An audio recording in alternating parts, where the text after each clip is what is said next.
네, 주말에 시작을 함께하는 스포츠 24 류지원입니다. 유럽 축구의 최강자를 가리는 유럽 챔피언스 리그가 마드리드 더비로 치러지게 됐습니다.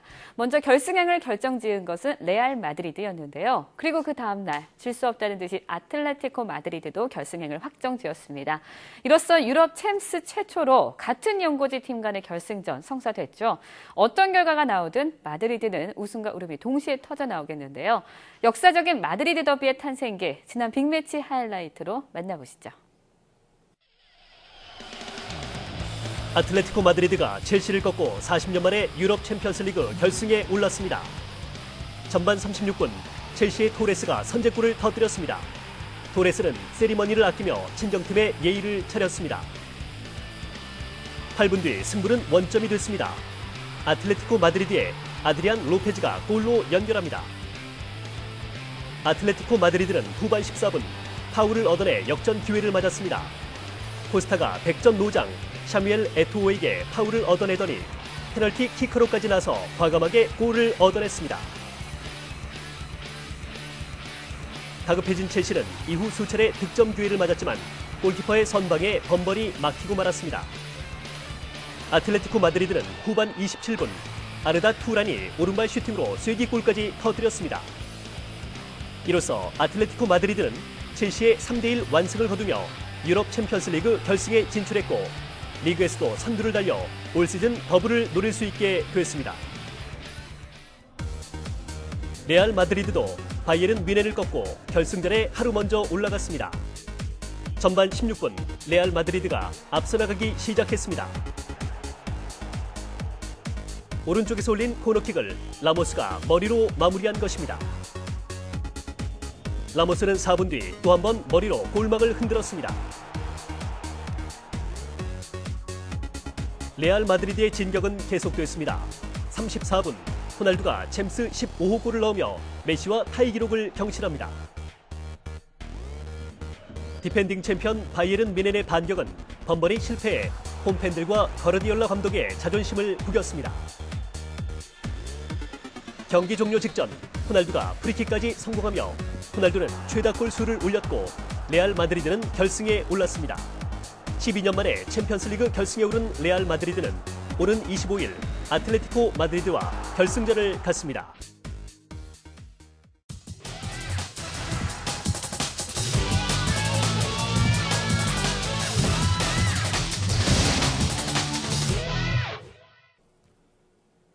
네, 다양한 의견이 있어 더욱 재미있는 3회 프리뷰 3세판 시간입니다. 축구와 야구 3세판부터 분석해 볼 텐데요. 이경재, 최영석 기자 나오셨습니다. 안녕하세요. 네, 안녕하세요. 안녕하세요. 네, 새 스튜디오에서 뵈니까 정말 더 멋지신 것 같아요. 네, 요즘 때 아닌 감독들의 순환 시대가 열렸습니다. 먼저 야구의 LG 김기태 감독 자진 사퇴했어요. 네, 지난 시즌에 워낙 성적이 좋았고 올 시즌에 기대가 컸었는데요. 사실 시즌 초반에 시작하기 전부터 좀 악재가 있었거든요. 그래서 초반에 성적이 좀 나오지 않았는데 그런 어떤 감독이 느끼는 책임감은 이해가 가지만 아직 시즌이 많이 남았기 때문에 지금 생각해보면 좀 사퇴를 하지 않았으면 어땠을까라는 그런 좀 아쉬움이 많이 남습니다. 네, 어떻게 생각하세요? 일단 결과적으로 김기태 감독이 책임을 지고 자진 사임을 선언했기 때문에 이제 추스리는 일이 가장 또 먼저일 것 같고 일단 LG가 감독 사퇴 이후에도 선수들이 계속 경기력이 좋지 않아서 어려움을 겪고 있는데 지난 시즌에 LG가 보여줬던 신바람 야구를 일단 다시 구현해내는 게 가장 큰 숙제라고 할 수 있겠습니다. 네, 그렇습니다. 근데 또 그런가 하면요. 축구 K리그 성남의 박종환 감독도 감독직을 스스로 내려놨는데 조금 이유가 다릅니다. 폭행 사건에 연루되면서였죠? 네, 4월 17일 성남 홈페이지에 고발성 게시물이 올라오면서 사건이 불거졌습니다. 현재 이상윤 수석 코치가 감독을 대행을 하고 있는데요. 일단 구단이 징계를 하겠다고 얘기를 했었는데 감독 스스로 책임을 지고 자진 사퇴했고 현재 성남 선수들은 훈련에 집중하는 분위기입니다. 네, 그런데 박 감독의 손벌은 이번이 처음이 아니라고요. 네, 박종환 감독이 우리 나이로 지금 77살이거든요. 정말 이번에 다시 한번 좀 노익장을 발휘하겠다라고 그런 각오를 가지고 시작을 했는데 예전에 이제 8, 90년대 때도 비슷한 일로 또 자격정지까지 좀 당한 이력이 있는데 그때는 어떤 시대 상황이 어느 정도 그런 부분을 용인해주는 그런 분위기였지만 이제는 좀 많이 달라졌잖아요. 이제 그라운드에서 아무리 애정 어린 그런 폭력이라도 좀 없어져야 될 것 같습니다. 네, 그렇습니다. 꽃보다 할배라는 아름다운 결론이 안 나서 좀 안타깝네요. 그럼 본격적으로 3세판 시작해 보겠습니다. 먼저 야구 3세판부터 함께 하시죠.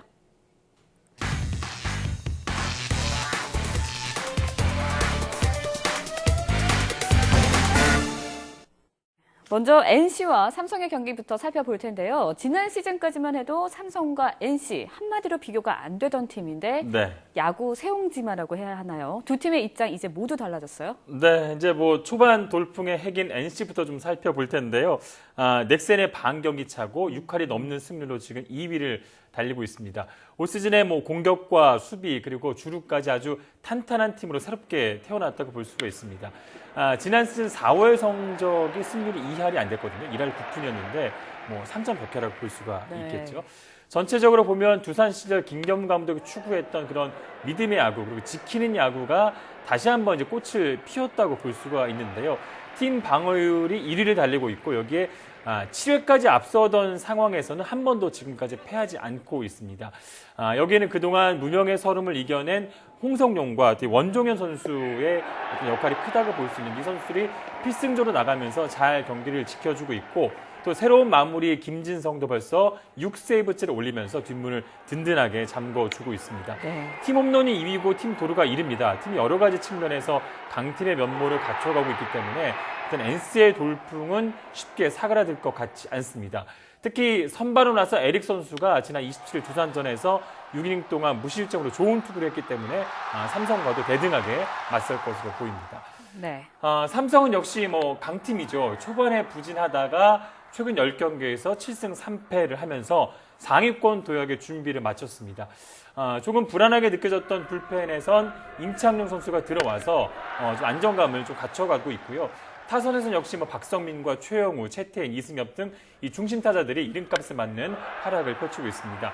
나흘의 휴식을 갖고 경기에 나섰는데요. 달콤한 휴식이 됐다면 상승세를 이어갈 수 있을 것 같고 한창 이 불붙은 타격감이 이 휴식으로 좀 식었다면 토요일 경기에서 조금 고전할 수도 있을 것 같습니다. 배영 선수가 선발에 나섰는데 올해 1승을 NC를 상대로 했기 때문에 자신감을 갖고 마운드에 오를 것으로 보입니다. 원조 지키는 야구 대 신흥 지키는 야구의 대결이라고도 볼 수가 있는데요. 네. NC의 상승세가 조금 더 이어질 거라고 예상을 합니다. 네, NC의 상승세를 예상해 주셨는데요. 전통의 강자 삼성과 신흥 강자 NC 두 팀의 싸움 3세판에서는 어떻게 예상했을까요? 함께 보시죠.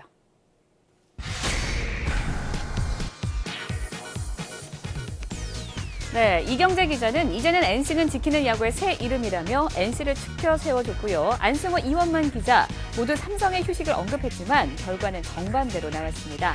안승호 기자는 삼성의 체력을 충전해서 유리하다고 했고요. 이원만 기자, 휴식이 독약이 될 거라고 삼성이 불리할 거라 했네요. 네, 한국야구위원회가 한 시즌 일정을 짤 때요. 개막전을 제외하고는 유일하게 팀을 고려하는 일정이 있습니다. 바로 5월 5일 어린이날인데요. 올해도 한지붕 두 가족, 두산과 LG가 어린이날을 포함한 3연전에서 맞붙는다고요? 네, 뭐 굉장히 흥미로운 대결이 매년 되고 있는데요. 먼저 두산은 예상대로 공수에서 큰 공백 없이 순항을 하고 있습니다. 팀 방어율이 2위고 팀 타율이 3위입니다. 이 객관적인 지표만 봤을 때는 지금 순위 6위보다는 조금 더 위쪽에 있어야 되는 게 마땅하다 싶은데요. 송일수 감독이 그런대로 팀을 잘 꾸려가고 있다고 볼 수가 있습니다. 하지만 최근 경기에서 민병헌 선수라든가 이원석 선수가 좀 부상으로 몇 경기에 빠졌을 때 어떤 그런 부분에서 공백이 좀 느껴지는 부분이 있었는데 특히 두산을 좀 좋아하는 팬들이라면 뭐 이종우 선수라든가 임재철 선수를 떠올리신 어떤 분들이 좀 계셨을 것 같습니다. 두산으로선 이 토요일에 이제 감히 뭐 에이스라고도 해도 될 것 같은데 유희관 선수가 등판을 합니다. 지난 시즌 활약이 깜짝 활약이 아니었다는 것을 스스로 입증하고 있는데요. 4월에 5번 나와서 3승, 또 방어율은 2.04로 1위를 기록하면서 5승을 거둔 롯데 유먼을 제치고 4월의 선수에 선정이 됐습니다. 특히 대단하다고 여기는 것이 이 4경기 연속 7이닝 이상을 던지면서 3경기는 1실점, 또 1경기는 2실점으로 경기를 막아냈다는 그런 부분인데요. 이제는 뭐 포크볼까지 연마를 하고 있다고 하니까 유희관 선수의 성장을 또 지켜보는 것도 더 흥미로운 부분이라고 할 수 있겠습니다. 네. LG는 이제 좀 반등을 해야 할 시점입니다. 전체적으로 투타 밸런스가 좀 깨진 것이 가장 큰 부진의 원인이라고 볼 수가 있고요. 특히 김기태 감독이 물러난 이후에 감독 선임을 좀 미루고 있는데요. 감독 대행 체제가 아무래도 안정감이 떨어지기 때문에 고민을 좀 할수록 저는 팀이 좀 손해라고 보여지고요. 과감한 결단이 필요할 거라고 보여집니다. 아직 LG가 7승 10패니까 사실 따져보면 승리보다 패가 10개 많은 것에 불구하거든요. 충분히 팀을 추스리면서 쫓아갈 수 있는 그런 시간이 남아있다라고 보여집니다. 출발은 선발의 안정인데요. 일단 리오단과 티포즈 선수가 안정감을 찾아가고 있기 때문에 내일 등판하는 유재국 선수의 역할이 굉장히 중요합니다. 유재국 선수가 지난해는 나왔다 하면 좀 승리를 부르는 그런 이름이었는데 올해는 5번 나와서 아직 승리가 없거든요. 그래서 유재국 선수가 어깨가 더 무거울 것 같습니다. 저는 워낙 상승세가 좀 무섭기 때문에 유희관 선수가 이끄는 두산의 승리를 예상합니다. 네. 이경재 기자는 두산의 승리를 예상해 주셨는데요. 다른 기자들의 어떤 평을 주셨는지 함께 보시죠.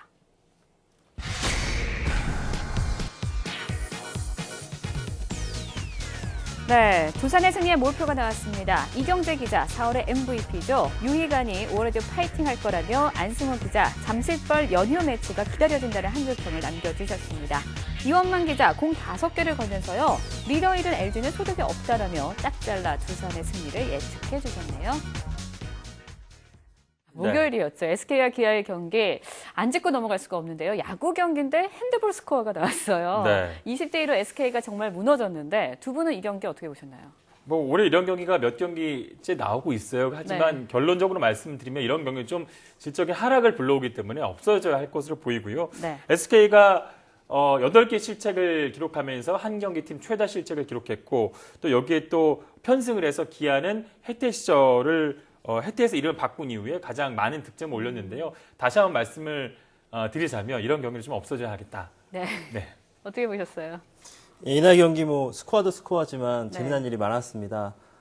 이 기아 방망이가 불방망이를 터뜨렸는데 경기장에서 또 불이 났어요. 그래요? 이 경기 중계 화면에도 잡혔는데 경기장 한쪽에서 이 저도 버너를 언뜻 활용해서 오징어를 구우려다가 이제 불이 경기장에 옮겨붙으면서 이제 난리가 났는데 뭐 이런 일도 좀 사라져야 되지 않을까 이런 생각을 해봅니다. 네, 알겠습니다. 관중의 문화도 중요한 것 같습니다. 지난주 이렇게 멘탈이 무너졌던 SK 이번에는 롯데와 만납니다. 3세 판으로 경기 미리 예측해 보시죠.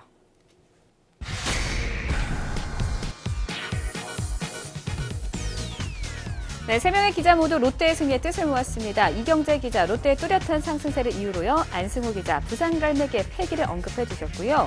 이원만 기자, 20대 2의 결과를 불러온 SK의 굴욕에 수비를 지적해 주셨네요. 네, 계속해서 넥센과 기아의 경기 3세판 예상으로 함께 하시죠. 네, 이경재 기자는 에이스 홀튼의 위력을 지지하며 기아를 응원한 데 반해 안승호, 이원만 기자, 넥벤저스와 박병호의 홈런주의보에 대한 무한시대를 보내면서요. 넥센의 승리에 각각 공 4개와 공 2개를 주셨네요. 네, 지금까지 오늘 열릴 프로야구 경기 미리 살펴봤고요. 다음은 K리그 클래식 경기 예측해 보겠습니다. 함께 하시죠.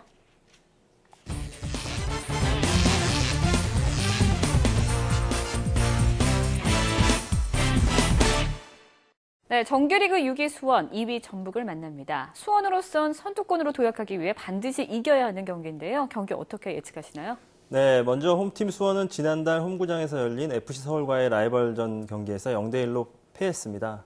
그래서 이후에 후유증을 겪고 있는 모양인데요. 지난달 30일 벌어진 FA컵 상주와의 경기에서 승부차기 끝에 패하면서 16강 진출에 실패를 했습니다. 물론 일부 주전 선수들에게 휴식을 주긴 했지만 골을 넣지 못하고 경기를 마쳤다는 점이 더 안 좋은 부분인데요. 수원은 측면에서 해답을 찾아야 할 것 같습니다. 염기훈, 서정진, 백이종 등 측면에 좋은 자원들이 많지만 이 선수들이 최근 경기에서 컨디션이 들쭉날쭉합니다. 원톱 시스템을 즐겨 사용하는 수원의 경우 측면 공격수들이 활발하게 움직여줘야 하는데 주전 스트라이커 정대세 선수가 오히려 고립되면서 활용폭이 넓지 못한 모습입니다. 최근 경기에서 정대세 선수가 좀 좋은 모습을 보여야만 수원이 승리할 가능성이 높기 때문에 측면 돌파가 잘 이루어져야 되고 또 그거를 통해서 정대세 선수에게 좋은 장면을 만들어줘야 되는데 이 모습이 잘 안 나오고 있기 때문에 수원이 고전하는 것 같습니다. 결국 수원이 좀 살아나려면 측면 선수들이 좀 장점을 발휘해서 팀의 공격력을 살려줘야 될 것으로 보고 있습니다. 전북은 K리그 최고의 스쿼드를 자랑하는 팀입니다. 지난달 30일에 FA컵에서 주전 선수들을 대부분 쉬게 하고도 전남을 3대1로 꺾었는데요. 전북은 최근 K리그 클래식에서도 3연승으로 상승세를 타고 있습니다. 최근 두 경기에서 6골을 뽑아내면서 이른바 전북 특유의 닭공이 위용을 펼치고 있는데요. 특히 초동골잡이 이동국 선수가 3경기 연속골을 터뜨리면서 골 감각을 극대화하고 있다는 게 팀의 큰 장점으로 작용하고 있습니다. 하지만 전북은 최근 수원전 5경기에서 2무 3패로 단 한 차례도 승리하지 못하고 있습니다.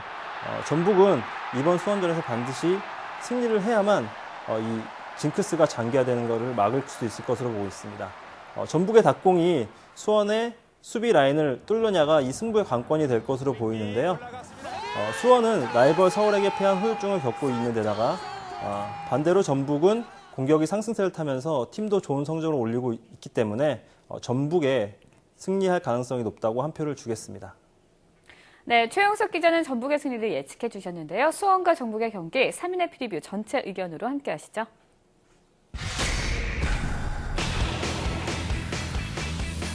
네, 닭공의 최고의 스쿼드까지 장착한 전북이 이길 거라는 의견 대다수입니다. 허재원, 우층원 기자 선수 대 선수로 평가했는데요. 이동국이 정대세보다 한 수 위라고 목소리를 높여주셨고요.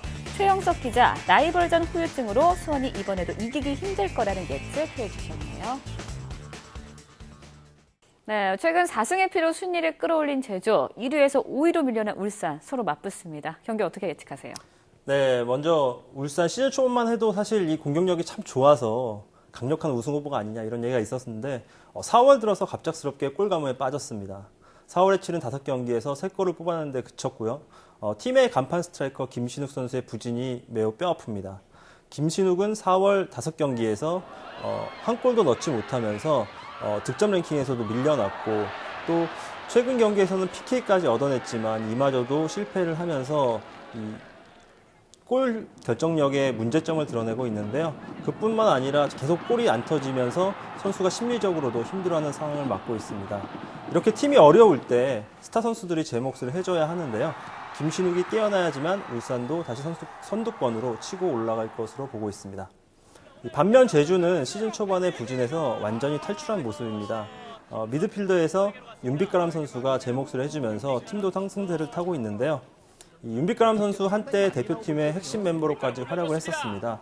하지만 기나긴 슬럼프에 빠졌고 제주로 이적을 해서 재도약을 준비해 왔는데요. 지난달 26일 부산과의 경기에서 1골 1도움을 기록을 하면서 팀이 기록한 2골에 모두 관여를 했습니다. 그만큼 경기력이 많이 회복됐다는 것을 보여줬는데요. 이렇게 되면 제주는 송진영, 윤빛가람으로 이어지는 막강한 허리 라인을 구축하게 되었는데 제주는 원정 경기에서 치러진 시즌 4경기에서 2승 2패를 기록을 하고 있습니다. 홈 성적이 더 좋긴 하지만 원정 경기에서도 그렇게 나쁜 성적이라고 볼 수는 없겠습니다. 전체적으로는 제주가 경기를 잘 풀어날 것으로 보는데요. 그 이유는 제주의 허리 라인이 좋은 편인데 울산의 수비형 미드필더 김성환 선수가 경고 누적으로 이번 제주전에 나오지 못합니다. 결국 허리 싸움에서 제주가 유리하게 끌고 가면서 승점 3점을 챙길 것으로 예상을 하고 있습니다. 네, 분위기 좋은 제주와 골 가뭄에 시달리는 울산. 이번에는 어떤 경기를 펼칠까요? 3세판으로 미리 만나보시죠.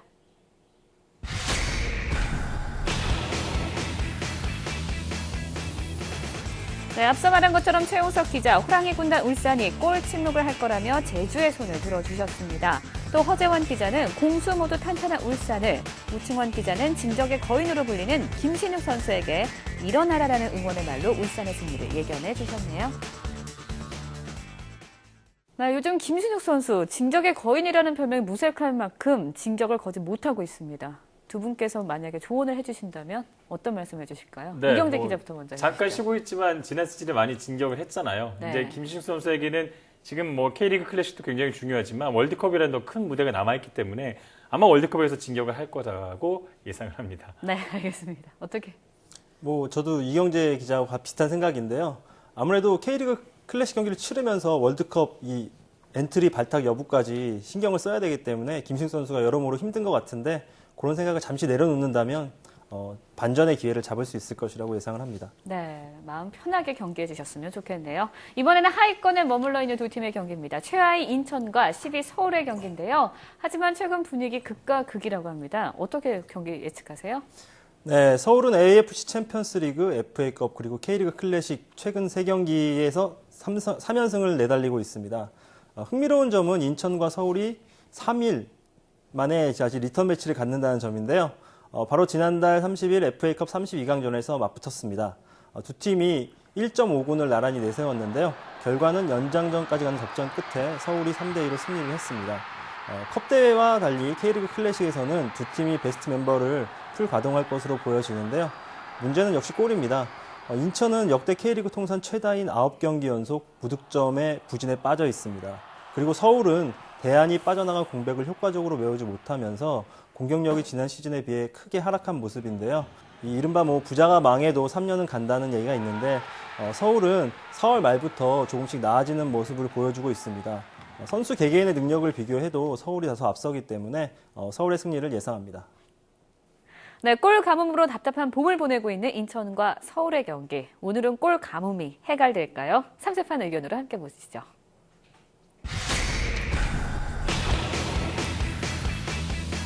네, 같은 하위권이지만 서울이 역시 한 수 위라는 평가입니다. 별 3개 이상씩을 주면서 서울의 승리를 모두 예상해 주셨네요. 2연승의 서울, 서서히 정상궤도 진입, 슬로우 스타트 등 서울이 슬슬 순위 반격에 나설 거라는 의견들이었습니다. 네, 요즘 서울에 가장 많이 붙는 수식어 슬로우 스타터라는 말인데요. 서울의 슬로우 스타터, 언제쯤 스타팅이 될까요? 네, 잉글랜드 프리미어리그에서 맨유가 이제 전형적인 슬로우 스타터인데 올 시즌에 그것만 믿고 있다가 지금 망했잖아요. 네, 그렇죠. 그러니까 슬로우 스타터라는 것이 초반부터 일부러 성적을 안 낸다는 것이 아니라 초반 성적을 좀 손해를 보더라도 전체적으로 더 큰 동력을 좀 만들기 위해서 어떤 경기 실전을 통해서 더 큰 어떤 그런 동력을 만들자는 그런 계획이기 때문에 그런 계획이 서울에게 있느냐가 굉장히 중요할 것 같고요. 그런 네. 계획을 최용수 감독이 갖고 있다면 슬로우 스타터지만 더 빠른 속도를 낼 수 있을 거라고 보고 있습니다. 네, 리더십이 필요한 팀인 것 같습니다. 야구, 축구 3세판 의견 잘 들어봤고요. 계속해서 해외 사이트 예상 알아보겠습니다. 함께 하시죠. 에버턴 대 맨시티의 경기 예상입니다. 맨시티는 지난 12월 초 이래로 홈보다 원정에서 승점을 더 많이 따낸 팀이다. 맨시티에는 미드필더 야야 투레, 그리고 넘버원 공격수 아구에로가 버티고 있다. 맨시티가 왜 이 경기를 쉽게 이길 것이라고 예상하고 있는지를 말해주고 있다라며 맨시티의 승리를 예상했습니다. 다음은 맨유 대 썬더랜드의 경기 예상입니다. 웨인 루니는 모에스 감독의 경질 이후 새로운 에너지를 받은 것 같다. 루니는 그의 전 주장인 긱스에 대한 그의 지지를 보여주기 위해 힘쓸 것이라며 맨유의 낙승을 예상했습니다. 결과를 지켜보겠습니다. 네, 상암도 세트에서의 첫 방송 처음부터 끝까지 두 분과 함께 했는데요. 저는 두 분과 함께 하면서 선수들이 서포터즈의 응원을 받는 느낌이 이런 게 아닐까라는 생각이 들 정도로 굉장히 든든했습니다. 네. 두 분 어떠셨나요? 열심히 응원을 해드렸고요. 네. 선수들도 팀을 옮기다든가 새로운 경기장 가면 새로운 마음이 들잖아요. 네. 그런 비슷한 마음이 드는 것 같습니다. 네. 최용수 기자 좀 한 말씀 해주시죠. 일단 스튜디오가 굉장히 커져서 저는 사실 좀 적응하기 힘들었는데 네, 두 분께서 편하게 해주셔서 네. 즐겁게 방송한 것 같고요. 또 앞으로 저도 이제 새로운 마음으로 정확한 예측이 가능하도록 노력을 해보겠습니다. 네, 앞으로 두 분의 활약 정말 기대가 됩니다. 파이팅 하세요. 네. 네, 스포츠 이슈 마칩니다. 시청해주신 여러분 고맙습니다.